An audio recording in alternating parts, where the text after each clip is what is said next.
नमस्कार। कहते हैं कि बांटने से बढ़ता है और जो बांटता है वही सफलता की सीढ़ियां चढ़ता है। नमस्कार, मैं डॉक्टर जे जे मौर्य एक मोटिवेशनल कहानी के साथ फिर आया हूँ। आज की कहानी एक ऐसी महिला की है जो नौकरी पेशा है, घर के अपने काम संभालती है और घर के जरूरतों के लिए काम पे जाती है।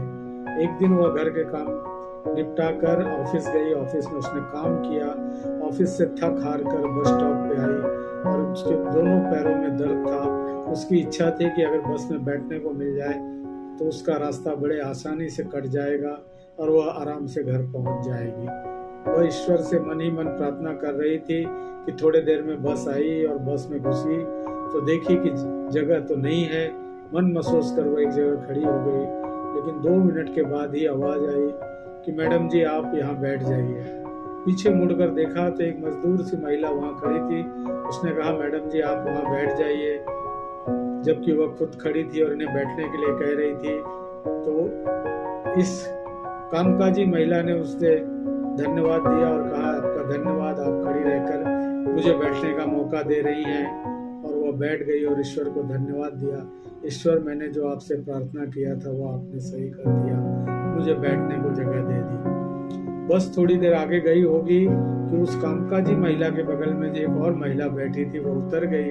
तो इसने उस जो मजदूर महिला थी उसको आवाज दिया कि आइए हमारे बगल में बैठ जाइए, जगह खाली हो गया। लेकिन वह न उठी। उसने यहाँ वहाँ देखा, उसके पीछे एक महिला खड़ी थी जिसके हाथ में बच्चा था और वह बच्चा रो रहा था। और उसने उसको कहा आप जाइए, बैठ जाइए। और वह महिला अपने बच्चे के साथ बैठ गई। थोड़ी दूर आगे फिर उतर गई।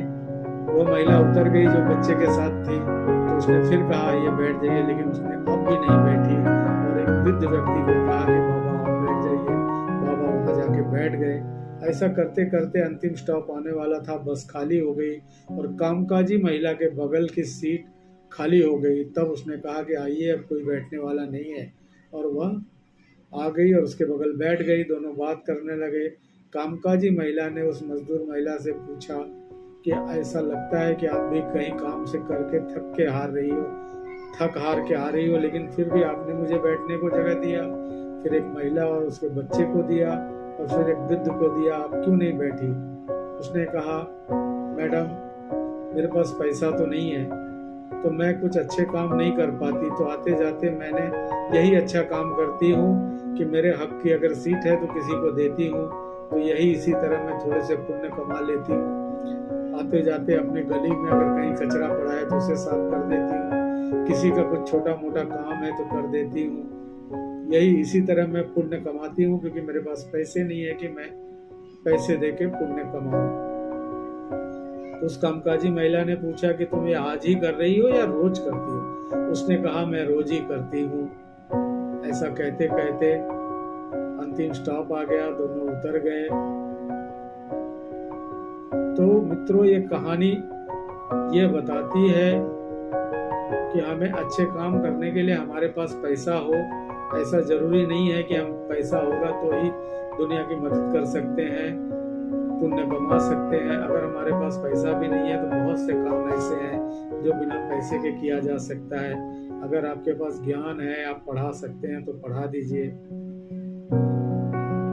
अगर आप लेबर हैं, किसी का कुछ काम फ्री में कर सकते हैं तो कर दीजिए। आप डॉक्टर हैं, आप सभी से पैसा लेते हैं, लेकिन कोई बिना पैसा वाला आया तो उसकी भी दवा कर दीजिए। पैसे के कारण आपके दवा खाने से कोई वापिस न जाए। तरह तरह के काम है और इसके उदाहरण भी है। बिहार में एक आनंद सर हैं जो आईआईटी के हर साल आईआईटी के 30 बच्चों को फ्री पढ़ाते हैं और वो 30 के 30 बच्चे ही आईआईटी में सफल होते हैं। उन्होंने आज तक पता नहीं कितनों की जिंदगियां बदल दी। उन्होंने पैसा तो नहीं कमाया, लेकिन पुण्य कितना कमाया होगा इसका कोई हिसाब नहीं है। हम खाना खा रहे हैं, अपने खाने में से थोड़ा सा बचा के किसी गरीब को खिला सकते हैं, थोड़ा सा दान भी दे सकते हैं अगर हमारे पास है तो। आपके पास स्कूटर है, आप जा रहे हैं, रास्ते में खाली है, कोई पैदल जा रहा है, आप उसको बिठा लीजिए। आपके पास 4 पहिया है, जिस तरफ जा रहे हैं बस स्टॉप पे रोक के पूछ लीजिए कि आपको साथ कोई चलना हो तो उस तरफ चले जाए। क्योंकि आपकी गाड़ी तो पेट्रोल उतना ही लेने वाली है, आपका रास्ता भी उतना ही है, उतना ही जाना है। तो अगर आप इसके बदले में 4 लोगों को साथ में ले जाते हैं तो उनकी दुआ भी मिलेगी और यह एक पुण्य का काम होगा। तो कहने का मतलब है मित्रों, पुण्य कमाने के लिए हमेशा पैसा होने की जरूरत नहीं है, बिना पैसे के भी बहुत कुछ किया जा सकता है। चलो आप कुछ नहीं काम कर सकते तो आप अपनी मुस्कुराहट ही बांट दीजिए, किसी के चेहरे पे हंसी ला दीजिए, किसी को कुछ अच्छा कह दीजिए, किसी की प्रशंसा कर दीजिए। यह भी एक पुण्य का ही काम है कि आप किसी के चेहरे पे खुशी ले आए। तो आपको ये कहानी आज की कैसी लगी ये बताइए, और चैनल को मेरे सब्सक्राइब कीजिए, लाइक कीजिए, कमेंट कीजिए। फिर मैं एक नए कहानी के साथ आऊँगा। तब तक के लिए अलविदा, नमस्कार।